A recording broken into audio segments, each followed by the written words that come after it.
Welcome to Teacher's Notes. In today's video class, we are going to study pedagogy अर्थात शिक्षण अधिगम प्रक्रिया and related MCQs. Exam में इस तरह के प्रश्न अक्सर आते हैं. पेडागोजी इंक्लूड्स, पेडागोजी में शामिल है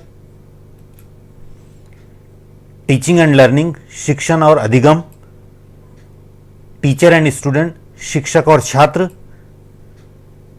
क्लासरूम एंड लर्निंग टास्क, कक्षा और शिक्षण कार्य, ऑल ऑफ द अबव, उपरोक्त सभी. आपका आंसर कौन सा है? First, second, third, fourth? कोई नहीं.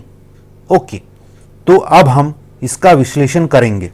Pedagogy topic PGT, TGT, PRT में आता है, लेकिन लेवल अलग अलग होता है. इसलिए कॉन्सेप्ट समझना बहुत जरूरी है ताकि आप कंफ्यूज ना हो. The word pedagogy derived from the Greek word pedagogus, in which pedagogy शब्द ग्रीक शब्द पेडागोगस से लिया गया है, जिसमें पैड मीन्स चाइल्ड अर्थात बच्चा और अगोगस मीन्स लीड और leader, slave who use to take children to school. Agogus का अर्थ है लीड या लीडर. पुराने समय में गुलाम जो बच्चों को स्कूल ले जाया करते थे. Literally means to lead the child. शाब्दिक अर्थ हुआ बच्चों का नेतृत्व करना. पेडागोजी दो शब्दों से बना, पैड प्लस अगोगस. पैड मतलब child and agogus means leader.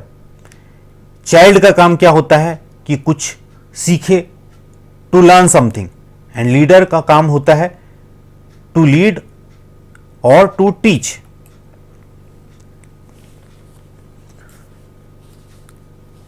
जब कोई बच्चा या बड़ा व्यक्ति साइकिल, बाइक या कार चलाना सीखता है तो कभी वह हिट विकेट हो जाता है, तो कभी हैट्रिक लगाता है, तो कभी सेंचुरी लगाता है.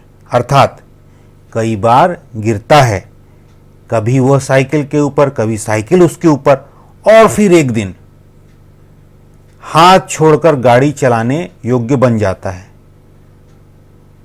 वह कुछ नहीं अर्थात जीरो से एक्सपर्ट में परिवर्तित हो जाता है.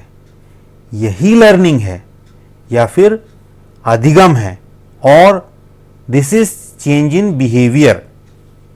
इसी तरीके से फर्स्ट टाइम जब हम इंटरव्यू फेस करते हैं तो हमें घबराहट होती है. फिर धीरे धीरे व्यवहार में बदलाव आता है. जब हम परिस्थितियों को फेस करना सीख जाते हैं तो हमें कॉन्फिडेंस आता है और हम कॉन्फिडेंटली इंटरव्यूअर्स को फेस कर पाते हैं. ये भी एक तरह की लर्निंग होती है. ये क्या, आपको भी किताब उल्टी दिखाई दे रही है? अच्छा, मुझे भी. यह हमें किसी ने तो बताया होगा कि किताब किस तरह सीधी पकड़ते हैं. मतलब हमें कोई शिक्षक या अनुदेशक या मार्गदर्शक की जरूरत थी जो हमें सिखाता या फिर अधिगम करवाता या फिर बताता कि इस तरह से आपको सीधी किताब पकड़नी चाहिए. In general terms pedagogy means teaching learning process. सामान्य शब्दों में अगर समझने की कोशिश करें तो पेडागोजी का अर्थ होता है शिक्षण अधिगम प्रक्रिया. अब इसका इतिहास कुछ समझने की कोशिश करते. यह पूर्व में फिलोसफी अर्थात दर्शन शास्त्र का भाग था, जिसके अंतर्गत पहले इसे आत्मा का, सोल का, फिर मन, माइंड का, मस्तिष्क का, ब्रेन का अध्ययन माना गया. फिर उसके आगे बढ़े तो कभी उसे साइकोलॉजी का भाग माना गया, मनोविज्ञान का, जिसके अंदर व्यवहार का अध्ययन किया गया. वही मनोविज्ञान को एजुकेशनल सेटिंग में, शिक्षा के क्षेत्र में जब उपयोग किया गया तो उसे नाम दिया गया एजुकेशनल साइकोलॉजी, जहां पर स्ट्रेस इस बात पे दिया जाता है कि एजुकेशनल सेटिंग में लर्नर्स के व्यवहार में कैसे बदलाव आता है। That means it is a study of behaviour in learning situation. फिर उसके बाद में और आगे बढ़कर नया कॉन्सेप्ट आया पैडागोजी, जिसके अंतर्गत शिक्षण अधिगम प्रक्रिया कहा गया, जहां पर पूरे इन्वायरमेंट को और उसका इम्पैक्ट, उसका प्रभाव लर्निंग और टीचिंग पे क्या होता है, उसका अध्ययन हम पैडागोजी अर्थात शिक्षण अधिगम प्रक्रिया के माध्यम से करते हैं। पैडागोजी से संबंधित कुछ और बातें अब हम जानते हैं। How something is taught effectively, कैसे कुछ प्रभावी रूप से सिखाया जाता है। स्टूडेंट की इंटरेस्ट मतलब रुचि के अनुसार पढ़ाया जाए, पुराने ज्ञान से नए ज्ञान को जोड़ा जाए, टीचिंग एड और न्यू टेक्नोलॉजी अर्थात कंप्यूटर का उपयोग करके सिखाया जाए, इंटरैक्टिव सिचुएशन बनाई जाए जिससे स्टूडेंट का पार्टिसिपेशन ज़्यादा बढ़े, वो इंटरेस्ट ले सके। हाउ स्टूडेंट लर्न इट, छात्र इसे कैसे सीखते हैं या छात्र कैसे सीखता है। हम कई शिक्षाविद जैसे थ्रोनडाइक, पावलो, स्किनर, फ्रायड, पियाजे, ब्रूनर, वाइगोट्स्की के लर्निंग सिद्धांत से जानते हैं कि बच्चे किस तरह से, सभी ने अपने अपने सिद्धांत में अलग तरीके से बताया है कि किस तरह से बच्चे सीखते हैं और उन्हें कैसे सिखाया जाए। उदाहरण के लिए थ्रोनडाइक का ट्रायल एंड एरर मेथड, जिसके अनुसार बच्चे बार बार प्रयास करके सीखते हैं। How to deliver subject content, कैसे विषय वस्तु प्रस्तुत करना है। एडगर डेल के अनुसार हम 90% तक उन चीजों को याद रख पाते हैं जो हम करके देखते हैं या फिर करके सीखते हैं, मीन्स लर्निंग बाय डूइंग। तो इसका मतलब ये हुआ कि टीचर को इस तरह से सब्जेक्ट कंटेंट डिलीवर करना चाहिए या फिर पढ़ाना चाहिए जिससे बच्चों का जो रिटेंशन कैपेबिलिटी है वो अधिक से अधिक हो, वो ज़्यादा से ज़्यादा सीखे और ज़्यादा समय तक वो रिटेन कर पाए, मतलब उसके दिमाग में वो चीज़ परमानेंटली बैठ जाए। What the students will learn as a result of the process, प्रक्रिया के परिणाम स्वरूप छात्र क्या सीखेगा। जो हमारे लर्निंग आउटकम होंगे, जो हम पहले से निर्धारित करेंगे कि ये पढ़ाने के बाद में छात्र ये सीख जाएंगे इन बिहेवियरल टर्म्स। तो जो भी उद्देश्य हो वो हमारे बिहेवियरल टर्म्स में, जिसको हम मेजर कर सके, इस रूप में होना चाहिए। उचित रूप से परिणाम जानने के लिए ब्लूम्स टैक्सोनॉमी के अनुसार उचित उद्देश्य हम जानते हैं कि 3 तरह के उद्देश्य बताए थे। कॉग्निटिव संज्ञानात्मक, अफेक्टिव भावात्मक, साइकोमोटर क्रियात्मक। उचित विषय वस्तु और उसी के अनुसार उचित मूल्यांकन विधि का प्रयोग करना चाहिए,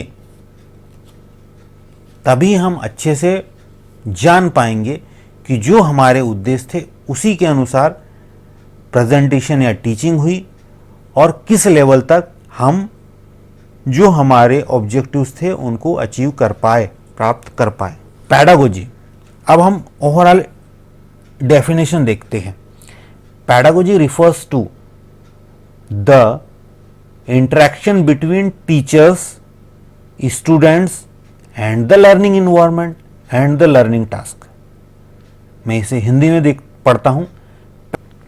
पैडागोजी अर्थात शिक्षण अधिगम प्रक्रिया शिक्षकों, छात्रों और सीखने के माहौल और सीखने के कार्यों के बीच अंतर क्रिया को बताता है। अब हम पैडागोजी की इंपॉर्टेंट कंपोनेंट्स देखते हैं। पहला है अधिगमकर्ता, लर्नर। सेकंड टीचर या शिक्षक। Next, teaching and learning environment, शिक्षण अधिगम वातावरण, एंड लर्निंग टास्क, अधिगम कार्य। पहला हमने देखा था लर्नर, जो सीखता है, जिसको कुछ सीखना है, जो कुछ सीखना चाहता है। टीचर शिक्षक, अनुदेशक जो इंफॉर्मेशन शेयर करता है, जानकारी देता है। टीचिंग एंड लर्निंग एनवायरनमेंट, शिक्षण अधिगम वातावरण, इसके अंदर हर एक चीज वो आएगी जिससे बालक के सीखने में प्रभाव पड़ता है। जैसे उचित रूप से वहां पर रोशनी हो, हवा अच्छे से आई जाए, ज़्यादा टेम्परेचर ना हो, ज़्यादा शोर शराबा ना हो, बैठने की उचित व्यवस्था हो, अच्छे से दिखाई देता हो, और विभिन्न चीज़ें जिससे टीचिंग और लर्निंग अच्छी हो। लर्निंग टास्क में राइटिंग रीडिंग जो हम देख रहे हैं, इसके अलावा कई कार्य हो सकते हैं जो टीचर स्टूडेंट्स को देता है जिससे उसकी लर्निंग परमानेंट हो। यहां पे हम देखते लर्नर, फिर ये आ गया टीचर्स, क्लासरूम और इन्वायरमेंटल सिचुएशन, और ये learning task. Pedagogy in education can either be, शिक्षा में पैडागोजी हो सकती है टीचर सेंटर्ड, शिक्षक केंद्रित, लर्नर सेंटर्ड, शिक्षार्थी केंद्रित, या अधिगमकर्ता केंद्रित, हाईटेक उच्च तकनीक वाली, लोटेक निम्न तकनीक वाली। Teacher centred learning, in which teacher gives lectures and share content through direct instruction. शिक्षक केंद्रित अधिगम, जिसमें शिक्षक प्रत्यक्ष निर्देश के माध्यम से व्याख्यान और सामग्री साझा करता है। इसके अंतर्गत टीचर एक्टिव होता है और स्टूडेंट पैसिव अवस्था में, मतलब निष्क्रिय होते हैं, उनका एक्टिव पार्टिसिपेशन नहीं होता है, जिसे अच्छा नहीं माना जाता। Student centred learning, students actively participate in learning process. छात्र केंद्रित अधिगम, छात्र सीखने की प्रक्रिया में सक्रिय रूप से भाग लेते हैं। ये बहुत इंपॉर्टेंट है। चाइल्ड सेंटर्ड या स्टूडेंट सेंटर्ड लर्निंग होनी चाहिए। हमें किसे सिखाना है? स्टूडेंट को सिखाना। तो ओवरऑल प्रोसेस जो होती है, पूरा इन्वायरमेंट जो होता है, वो फोकस में या सेंटर में स्टूडेंट या लर्नर को रख के सोचना चाहिए या फिर देखना चाहिए। High tech and low tech approaches refers to how much technology a teacher uses to teach content. उच्च तकनीक और निम्न तकनीक उपागम से तात्पर्य है कि सामग्री को सिखाने के लिए एक शिक्षक कितनी तकनीक का उपयोग करता है। अब हम यहां देख रहे हैं हाईटेक के अंदर, जिसके अंदर टेक्नोलॉजी का ज़्यादा से ज़्यादा इस्तेमाल हो रहा है। High tech includes technology such as use of computer, internet, tablets, mobile, online classes, various apps, etc. Hi tech में computer, internet, tablet, mobile, online classes, apps आदि जैसे तकनीक शामिल है। जो नई नई टेक्नोलॉजी होती है, जिसके अंदर ज़्यादा से ज़्यादा स्टूडेंट पार्टिसिपेशन और इंटरेक्शन पर ध्यान दिया जाता है, प्लस इसके माध्यम से स्टूडेंट्स ज़्यादा एक्टिवली पार्टिसिपेट करते हैं और इंटरेस्ट लेते हैं। Low tech is more paper based like worksheet और नोटबुक प्रोजेक्ट। लो टेक अधिक कागज आधारित है, जैसे वर्कशीट और नोटबुक प्रोजेक्ट। जो पुरानी तकनीक है उसे हम लो टेक के नाम से जानते हैं। According to modern definition of pedagogy, it means pedagogy is a process to bring out all innate abilities and nourish the acquired abilities of a child through a systematic and planned manner.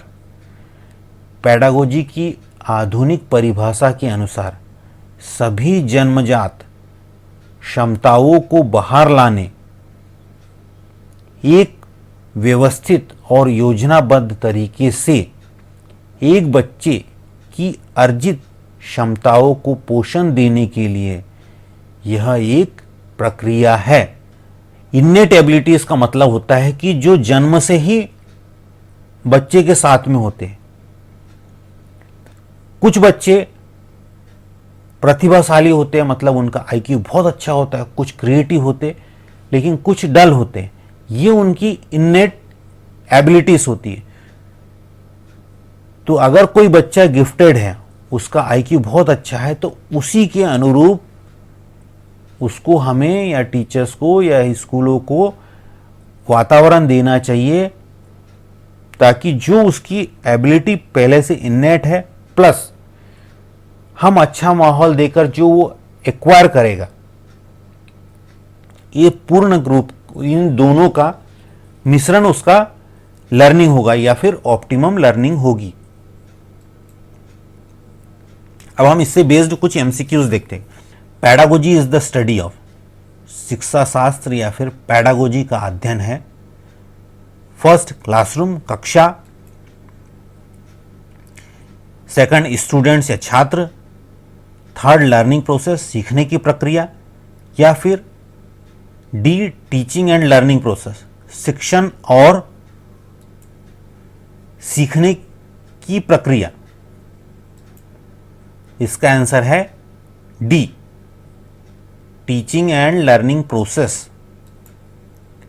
The word pedagogy means, शब्द शिक्षा शास्त्र या फिर pedagogy. शिक्षा शास्त्र को दूसरे शब्दों में भी एजुकेशन के नाम से भी जानते हैं, इसलिए ज़्यादातर टाइम पैडागोजी के लिए पैडागोजी वर्ड आएगा। और बेटर ये है कि आप पैडागोजी को इंग्लिश वर्ड से ही समझें। A to guide the child, बच्चे का मार्गदर्शन करना। B to lead the child, बच्चे को आगे बढ़ाना या उसका नेतृत्व करना। C to educate the child, बच्चे को शिक्षित करना। D to understand the child, बच्चे को समझना। इसका उत्तर है बी। टर्मोलॉजी के अनुसार जो शाब्दिक अर्थ है उसके अनुसार बच्चे को आगे बढ़ाना या फिर उसका नेतृत्व करना, जो हमारा बी ऑप्शन है टू लीड द चाइल्ड, ये उत्तर होगा। Teacher should present information and relate new information to the things students. शिक्षकों को जानकारी प्रस्तुत करनी चाहिए और नई जानकारी से जोड़ना चाहिए जो छात्रों को, ये ऑप्शन है डोंट नो, पता नहीं है। दूसरा सेकंड बी ऑप्शन है ऑलरेडी नो, पहले से ही पता है उन्हें। सी विलिंग टू नो, जानने की इच्छुक है। D not willing to know, जानने के लिए तैयार नहीं। तो इसका आंसर क्या होना चाहिए? बी। हम क्या करते, प्रीवियस लर्निंग को, जो उसे पहले से ही पता है, प्रीवियस लर्निंग को न्यू लर्निंग से जोड़ते हैं, जिससे बच्चा इजीली कनेक्ट कर पाता है। तो इसका आंसर होगा ऑलरेडी नो, पहले से ही पता। Fourth, which of the following is not a two dimensional teaching add. निम्नलिखित में से क्या दो आयामी शिक्षण सहायक सामग्री नहीं है? A black board, B display board प्रदर्शन बोर्ड, सी स्टिल पिक्चर स्थिर चित्र, डी मॉडल नमूना। क्या होगा इसका आंसर? आंसर होगा डी, बिल्कुल सही, नमूना। सिर्फ मॉडल या नमूना जो है वो 3 डायमेंशनल है, बाकी सभी 2 डायमेंशनल है। ये काफी कंफ्यूजिंग, बहुत से स्टूडेंट इसे गलत करते हैं। ये लिखा है not a 2 dimensional teaching add, जो 2 आयामी शिक्षण सहायक सामग्री नहीं है, हमें नहीं है पूछा है, इसलिए इसका उत्तर डी होना चाहिए। Student from various strata of society helps in, समाज की विभिन्न तबके के छात्र मदद करते हैं समाज के विभिन्न तबके मतलब कोई गरीब है, कोई अमीर है, कोई बहुत अच्छा पढ़ता है, कोई कमज़ोर है, कोई एवरेज स्टूडेंट है, इन सभी के मिश्रण, तो सभी तबके के छात्र हो गए। फर्स्ट ऑप्शन है हमारा बेटर लर्निंग, बेहतर अधिगम। बी है कंफ्यूज लर्निंग, इससे छात्र भ्रमित हो जाएंगे। सी इंटरेस्टिंग लर्निंग, अधिगम हमारा रुचिकर हो जाएगा। डी अननेसेसरी कंपटीशन, अनावश्यक प्रतिस्पर्धा बढ़ जाएगी। आंसर क्या होगा इससे? आंसर होगा हमारा ये बेहतर अधिगम होगा। एक अच्छे समाज के लिए सभी समाज के तबके से लोग होना चाहिए, ये एक डेमोक्रेटिक कंट्री के लिए आदर्श होता है। What is important for an effective teacher, एक प्रभावी शिक्षक के लिए क्या महत्वपूर्ण है? एम्फेसाइज ऑन रोट लर्निंग, रट्टा लगाने पे जोर। सेकंड, फोकस ऑन डिसिप्लिन, अनुशासन पर ध्यान देना। सी एम्फेसाइज ऑन होमवर्क, गृह कार्य पर जोर। या D understand need of each and every child, प्रत्येक बच्चे की जरूरत को समझे। तो इसका आंसर होगा डी, प्रभावी शिक्षक जब वही अच्छा होगा या प्रभावी शिक्षक होगा, उसके लिए महत्वपूर्ण यह है कि बच्चे किस तरह से हैं, उनकी ज़रूरत क्या है। जब बच्चों की ज़रूरत समझ में आएगी तभी वो अच्छे ढंग से उनको पढ़ा पाएंगे और उसको ऑप्टिमम रिजल्ट, बच्चों की अच्छी लर्निंग हो पाएगी।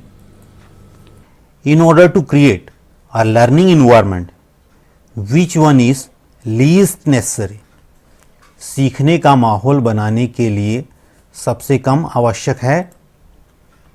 ए अंडरस्टैंडिंग ऑफ चाइल्ड साइकोलॉजी, बाल मनोविज्ञान की समझ। सब्जेक्ट नॉलेज, विषय ज्ञान। चाइल्ड्स इंटरेस्ट, बच्चे की रुचि। टोन ऑफ द टीचर, शिक्षक का स्वर। आंसर होगा डी। इसमें सबसे कम लीस्ट नेसेसरी कौन सा है? D, tone of the teacher, बाकी सभी चीजें जरूरी है। Which one of the following have positive effect on learning, निम्नलिखित में से कौन सा सीखने पर सकारात्मक प्रभाव डालता है? ए प्रेशर फ्रॉम पेरेंट्स, माता पिता का दबाव। बी डिसिप्लिन अनुशासन। सी मीनिंगफुल एसोसिएशन, सार्थक संगति या फिर संधि या फिर संबंध। या डी फियर ऑफ टीचर, शिक्षक का डर। इसका आंसर है मीनिंगफुल एसोसिएशन, दो चीजें दी हुई है उनके बीच में संबंध स्थापित करना। Understanding of pedagogy enables a child to, शिक्षण की समझ एक शिक्षक को सक्षम बनाती है, अर्थात पेडागोजी की समझ एक शिक्षक को सक्षम बनाती है। A better control on teaching and learning of student, छात्रों के शिक्षण और सीखने पर बेहतर नियंत्रण। कंट्रोल ओवर लर्नर्स इमोशन, शिक्षार्थी की भावना पर नियंत्रण। Prove better teacher than other, अन्य की तुलना में बेहतर शिक्षक साबित होते हैं। गेट बेटर रिम्यूनरेशन, बेहतर पारिश्रमिक प्राप्ति। इसका उत्तर है ये, छात्रों के शिक्षण और सीखने पर बेहतर नियंत्रण प्राप्त होगा अगर शिक्षक को पेडागोजी की अच्छी समझ है। Individual attention is important to, व्यक्तिगत ध्यान महत्वपूर्ण है। ए अंडरस्टैंड स्टूडेंट्स नीड, छात्रों की जरूरत समझने के लिए। बी अंडरस्टैंड स्टूडेंट्स वीकनेस, छात्रों की कमजोरी समझने के लिए। सी अंडरस्टैंड स्टूडेंट्स स्ट्रेंथ, छात्रों की शक्ति को समझने के लिए। डी ऑल, सभी। आंसर होगा डी, सभी महत्वपूर्ण है। 11 if a child fails in a class it is because बच्चा कक्षा में फेल हो जाता है क्योंकि ऑफ ए है of school system ineffectiveness, school प्रणाली अप्रभाविकता या स्कूल प्रणाली का अप्रभावी होना। B, student did not attend tuition class, छात्र ट्यूशन कक्षाओं में शामिल नहीं हुआ। Student is not good in rote learning, छात्र रट्टा सीखने में या रट्टा लगाने में अच्छा नहीं है। डी, ऑल सब, इसका आंसर होगा A. Thanks for watching, like share and subscribe. Teachers notes, for English grammar please visit MP School Notes।